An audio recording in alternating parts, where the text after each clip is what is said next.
Today, corporate loyalty will not get you a pension. It will not get you a watch. Maybe you can buy yourself your own pink slip. And I was part of the HR team. And I'm like, oh my God, we're firing hundreds, if not thousands of consultants. And you're just like, holy shit, like this is corporate America, right? You have got to figure out a way to be resilient and continue to do the things that you're good at while bringing in the level of income that you need to bring in, regardless of where you're affiliated. It's denial. It's complete denial. And it's almost like an inflated sense of self-worth, right? Like I've been here for a while. I know a lot of people. People really value what I bring to the table. But, what we've learned is this, especially as you get later on in your career, hit a certain number in terms of your compensation, right? Corporate layoffs are a thing. And, if you're not prepared for it, it can be Armageddon. The idea of job security is outdated as a landline. If you haven't been in a search for a while, it's probable you will at some point, by choice or not. Most executives admit to staying way too long or sense what's coming and justify staying anyway. There's another reason. The faulty belief that navigating to what's next will inevitably be worse and has to suck. Screw that.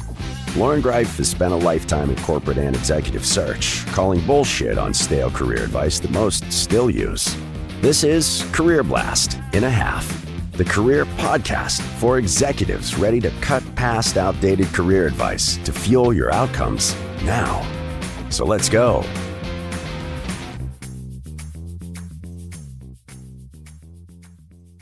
So the reason why Nick Passarelli is here today is because this guy is like the guy who protects companies from heightened risk.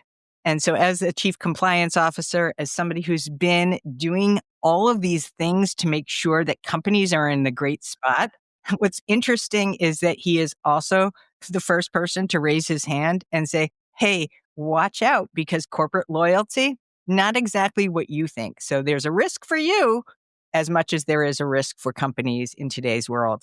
And I definitely piggybacked on top of Maureen Clough, who is a dear friend of mine. And when I saw this episode with Nick, I was like, I got to bring this guy onto our show. So Nick, thank you so much for being here. And what I really want to talk about is when you figured out that today, corporate loyalty will not get you a pension, it will not get you a watch. Maybe you can buy yourself your own pink slip. So when did you identify that this old idea was a bunch of BS? Corporate loyalty, that is. First, thank you for having me on. We've been talking about this for a while. Really appreciate it. I think for me, right, when you start going down a road of you get into corporate America and, you go through the path and you go through the motions and you work your way up, you start to realize as you're having conversations with people, especially those who are in the latter half of their careers, when you start hearing people in their 50s and 60s saying, I just got to hold on for a little bit more. And you're like, what the hell does that mean? Right? What does that mean? And then, you get to an age where you've got the wife and kids and you have the mortgage and, you're saving up and you got the 529s and 401ks. It starts to hit you. You're like, okay, now I get it. Right.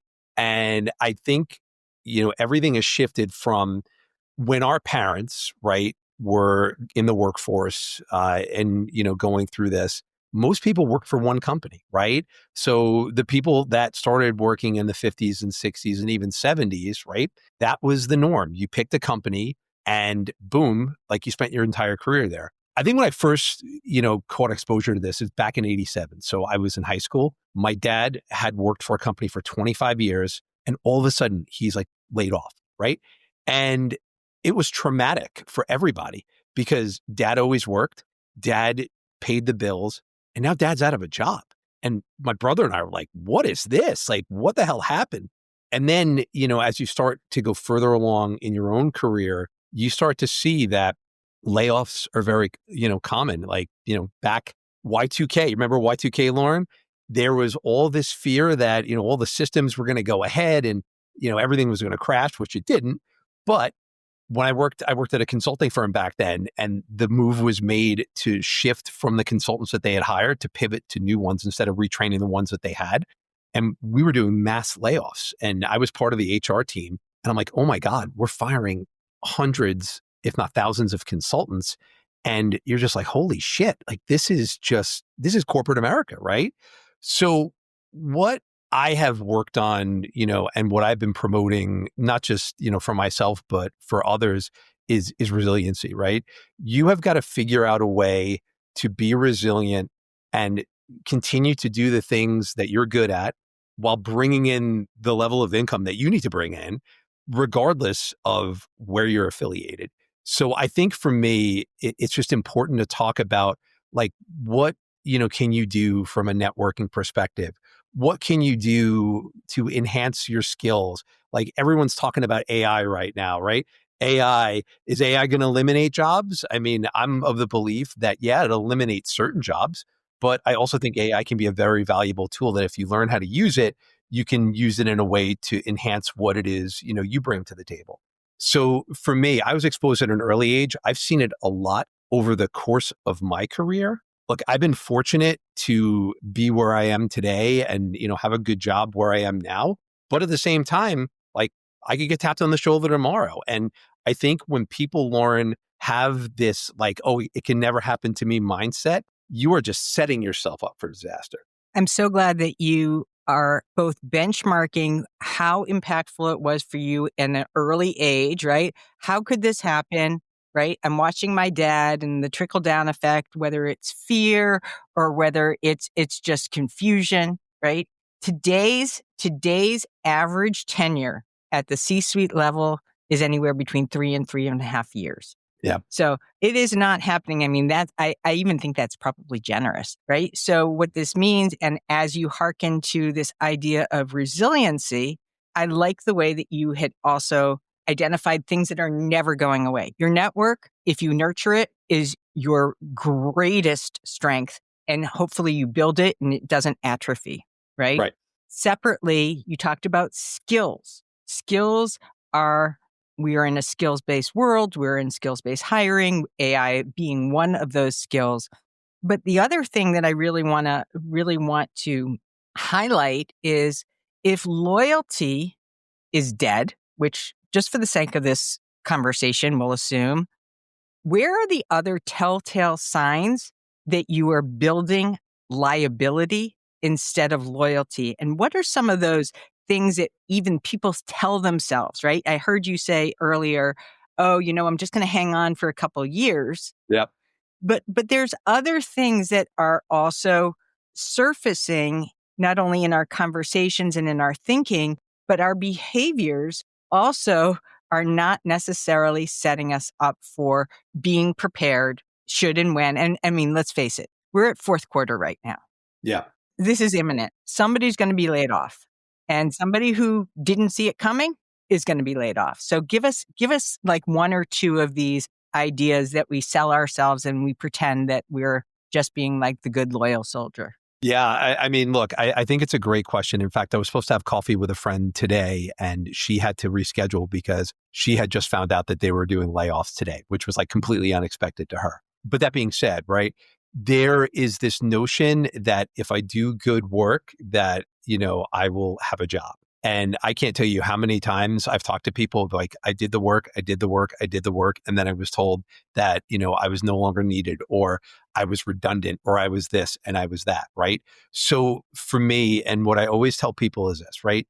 You always have to think that, it could happen to you as long as you have that mindset that there are certain things, right? And this is, to answer the first part of your question.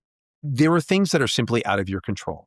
Your employment status in 2025 is out of your control, right? Because ultimately, if you're working for a company, someone else could make the determination at any day that, hey, you're out of a job. Now, I'm not trying to like tell people that, hey, like this happens to everybody, but it happens at more places than not where you see X company lays off 5,000 people, Y company lays off 12,000 people. You have to be ready at all times if this happens to you. And I think part of the telltale signs in what you're seeing are this, right? One, your supervisor starts to shut you out of meetings. And you're just like, oh, he's probably busy or she's probably busy and whatnot. Two, you start to see projects that were handled by you now go to other people. And you're just like, oh, okay. Like you always have to be cognizant and aware of what's going on around you.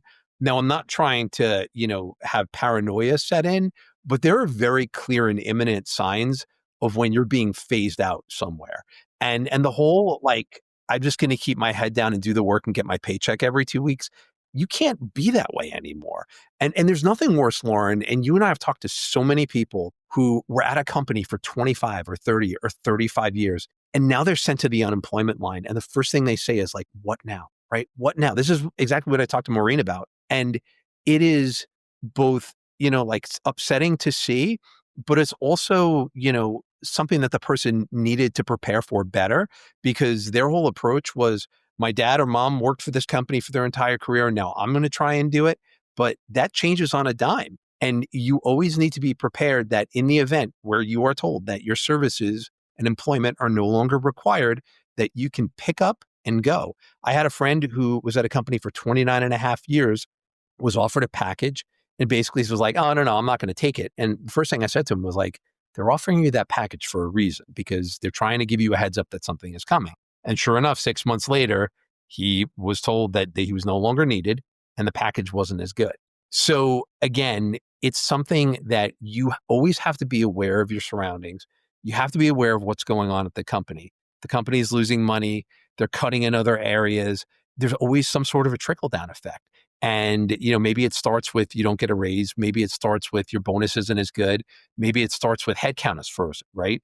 But if things don't improve, then you have to look at yourself and say, what do I need to do for myself to either move on to a better situation or, figure out like how I'm going to make this work and have those tough conversations. Because for me, when I left my previous employer, I saw the writing on the wall and I knew that they were going to do layoffs. And I had the conversation with my COO and my chief legal officer. And I was like, it's time. I see where you're going. This wasn't what I was hired to do. And they were good. They worked with me. But there was ultimately a 20% layoff. And I got ahead of it because I saw the signs and I got it, and did what I needed to do. I did some advisory work in between, from the time I started at my last company to now. It took me 5 months, right? And for me, this is someone who was prepared and someone who was resilient and could see all the signs, but it still took a while. And, I think most people now, 6 months, 9 months is probably what you're seeing, especially as you get later in your career. So first and foremost, I love that you are untapping this kind of what I refer to as the myth of reciprocity. Yes. I'm going to work hard, and in exchange, I'm going to expect, and again, heavy emphasis on expect, because you've created that equation.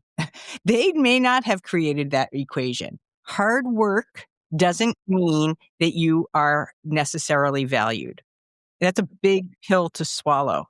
And I think that that's what you're saying, that those two things don't always equal any kind of job security and or, a package that is necessarily commensurate with the time that you've been there. And so now I want to ask you, okay, we know that those things. So here's the $1 million question. Why is it that we collectively don't think it's going to happen to us?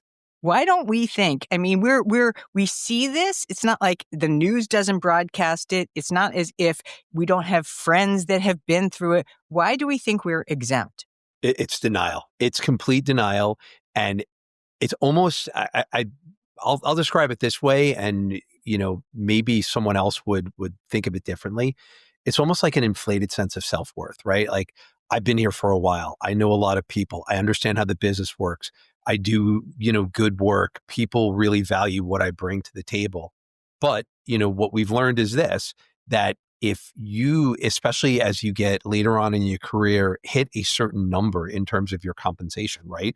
There's going to be someone, especially at larger companies, who go a few layers up saying, wow, I can probably get someone that makes half or a third of what he or she makes, and they can do the job, right? And we've seen that more times than not.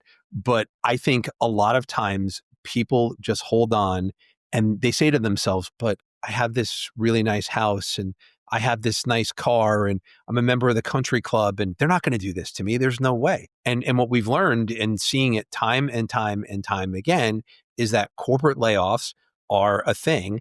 And, if you're not prepared for it, it can be Armageddon. And, we talked about this with Maureen the last time. Being able to stay and spend within your means is critical, right? And too many people overextend themselves and they almost have like this house of cards, like we talked about. And, pulling out one card, the whole thing comes down. So again, it's something that I continue to preach to a lot of people. I think the other thing too, which is important here, the workforce and and the way that work is being done is changing. We were in full remote 5 years ago. We're going back in office, right? If you look at the jobs that are out there, Lauren, huge. We're in the 90+% of companies requiring some sort of 3 days, maybe even 5 days in some cases. And for people, and this is what I told people at my old company, right? When we went remote, I said, don't get too cute.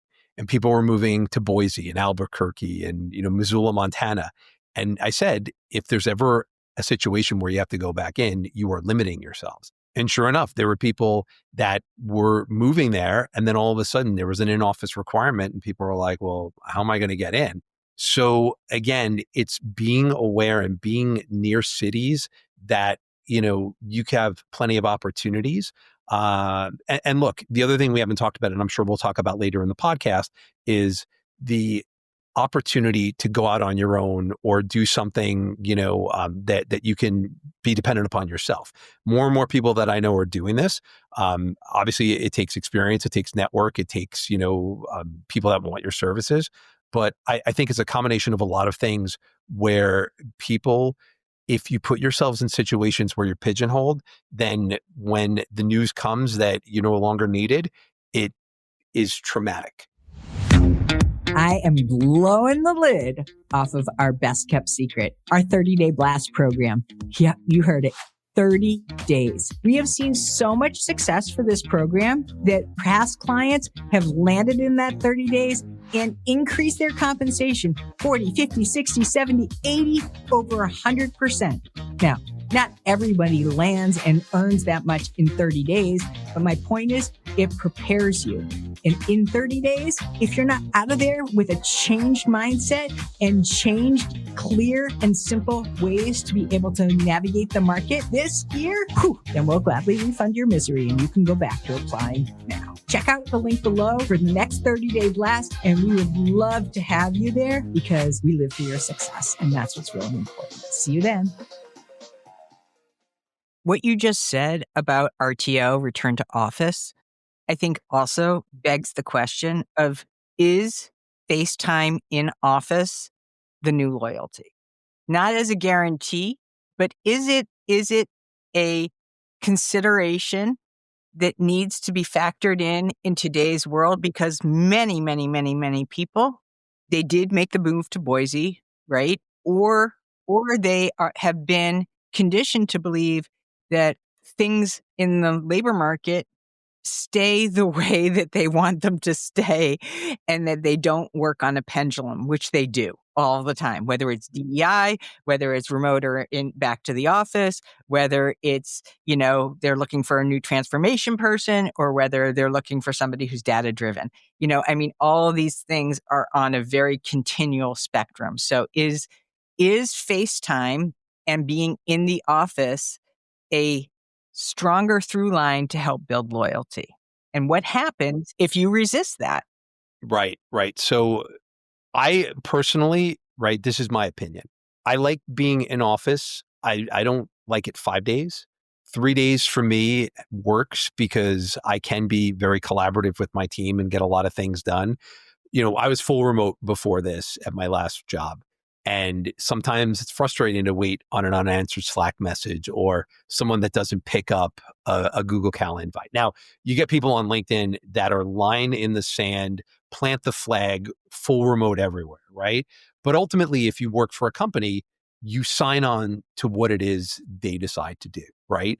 And I think, where we've hit in a society is people trying to negotiate what it is they want versus what the company wants. And look, if the company wants something and you're not willing to do it, they'll move on from you. That's it, right? But I also think you have to understand where you can negotiate. And some people will say, look, if 2 days a week works for the job that you do, like, we're willing to make an exception. And I know plenty of companies that make exceptions to this, but I also will say that the in-office for most companies is incredibly important. When I get calls on different opportunities, I mean, I get a lot of outreach on LinkedIn. I had one company that was like, I need you in 5 days a week. And I'm like, no, I'm not doing that. There's just like no way, right? Just because the way that my life is set up and the way that I need to be present for my family, like, I can't be in the office every day and it just doesn't work for me. So I will say that there is a correlation between being in the office and people that are like, yep, this is the guy we want. This is the woman we want, so on and so forth. But again, every company is different. And if the company tells you, like, this is what we expect from you, you can't negotiate. There's only so much wiggle room that you have there. But I think some people have made the mistake of like, no way, I can do this full remote. The company ultimately pays the bill. So I think, Lauren, it goes both ways, right? There's a certain aspect of, hey, we're willing to work with you on certain things, but we can't give you full remote. And that's You need to draw a line.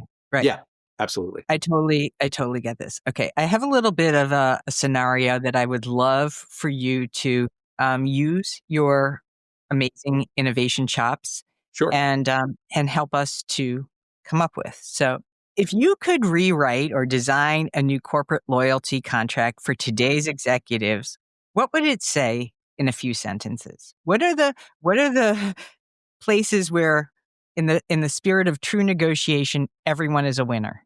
Oh boy. Good work is rewarded regardless of performance in other areas. I think that, especially being in compliance, and I see this, in a couple of other areas where people do not just the work that they expect or expected of them, but above and beyond. But I can't tell you how many times I have heard, or someone that I know in compliance and legal or finance or another support function has heard, you would have gotten paid more if the business did better. And it's like, I had no control over the business. I did my part. If people didn't bring in, the level of business, or if deals fell through, there's an expectation that's pretty demotivating for me, right?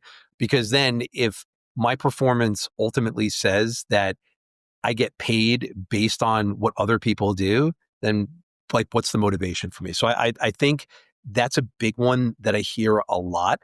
And granted, when it comes, especially at like larger corporations, there's always money available, right? And people can say, well, this and well, that. Like the corporate perks don't go away for the CEO. The corporate perks don't go away for the C-suite. And they're not cutting back on their country club memberships and whatnot. And look, it is what it is, and we could go down that road. But I think the one big thing that I would point out is how many times someone has done not just the job that's expected, but above and beyond, and that the compensation fell short because they were told that, hey, the business didn't perform at a level that we expected it to perform. So therefore, you're gonna, get cut short on it. And it's so demotivating.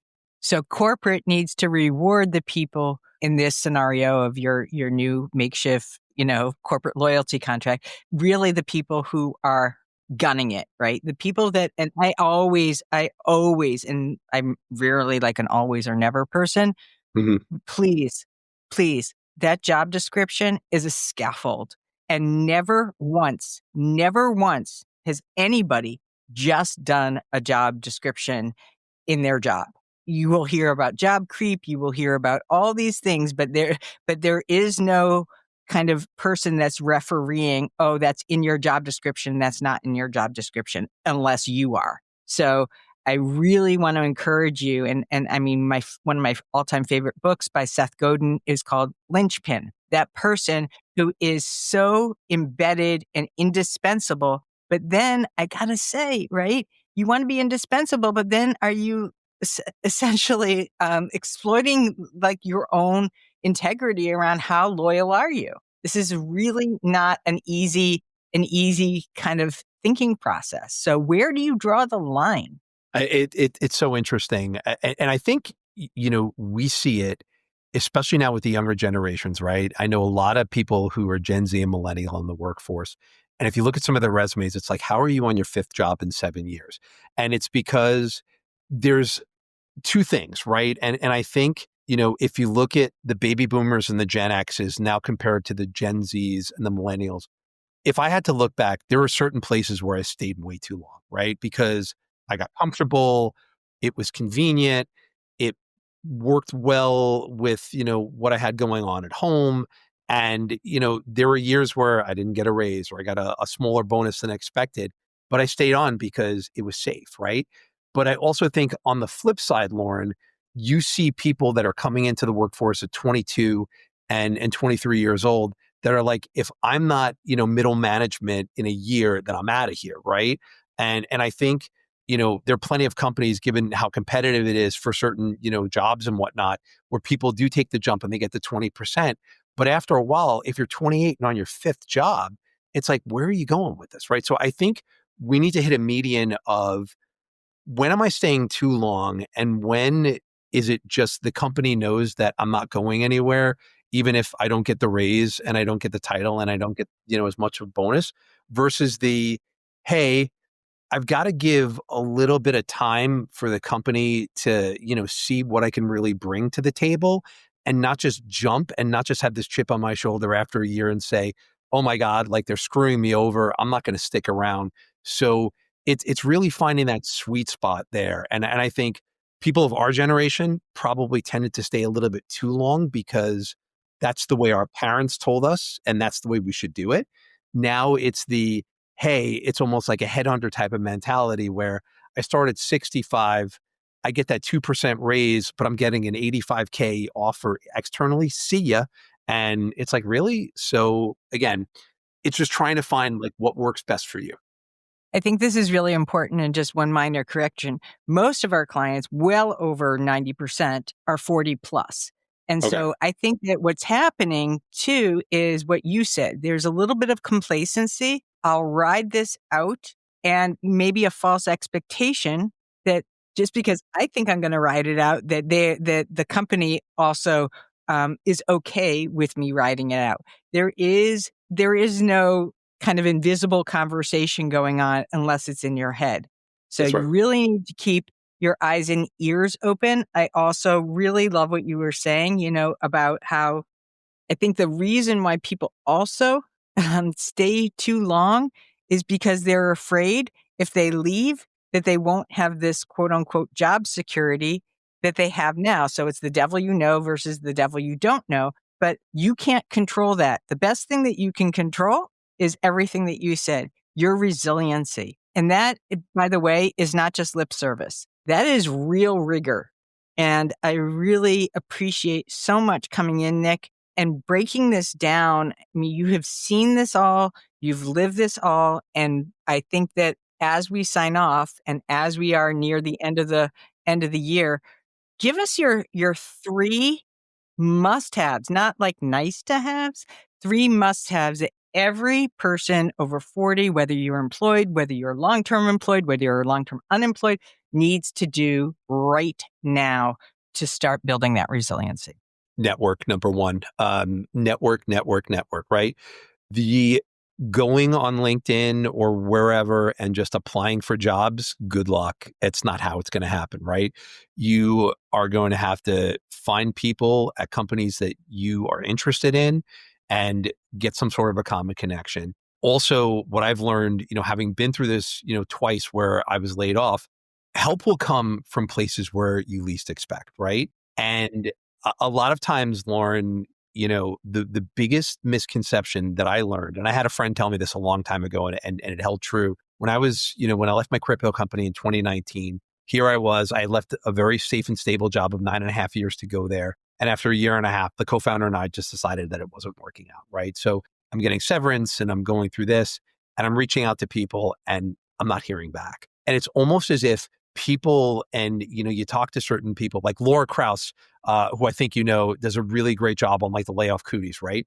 It's amazing with some people that if you reach out and you were part of the company and then they find out you're laid off, it's like you are persona non grata. It is like, I can't touch you because if for some reason, if I talk to you and help you, that it might impact me too.